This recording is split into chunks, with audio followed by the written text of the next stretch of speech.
ഇത്രയും ഫാഷൻ പോരെ മോളെ? പവിത്ര ബന്ധം, പരിശുദ്ധ സ്വർണം. Sara golden diamonds, Thrissur road, Edappal. ഇനി എന്തിന് വേറൊരു ഓപ്ഷൻ? 2 ദിവസമായി തുടരുന്ന മഴയിൽ പൊന്നാനിയിലെ വിവിധ സ്ഥലങ്ങളിൽ വെള്ളക്കെട്ട്.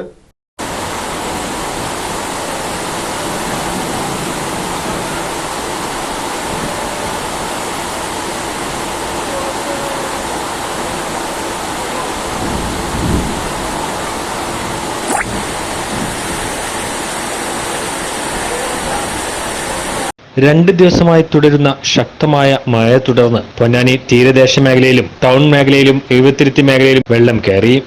അഴുക്കുചാലുകളുടെ അഭാവവും കൃത്യസമയത്തുള്ള പ്രവൃത്തികളുടെ പോരായ്മയുമാണ് മിക്ക സ്ഥലങ്ങളിലും പ്രശ്നം രൂക്ഷമാക്കാൻ കാരണം. 10ഓളം വീടുകളിൽ തീരദേശ മേഖലയിൽ മാത്രം വെള്ളം കയറിയിട്ടുണ്ട്. വരും ദിവസങ്ങളിൽ കടൽക്ഷോഭവും രൂക്ഷമാകുന്നതോടെ തീരദേശ മേഖലയിലെ അവസ്ഥ അതീവ ദുരിതമാവും. കടൽഭിത്തി നിർമ്മാണത്തിലെ അഭാവം മൂലം മിക്ക പ്രദേശങ്ങളിലും കടലാക്രമണം രൂക്ഷമായി തുടരുകയാണ്. 10 കോടി രൂപ ചെലവിൽ ടെൻഡർ നടപടികൾ പൂർത്തീകരിച്ചെങ്കിലും ഏതാനും മീറ്ററുകൾ മാത്രമാണ് കടൽഭിത്തി നിർമ്മാണം പൂർത്തിയായിരിക്കുന്നത്.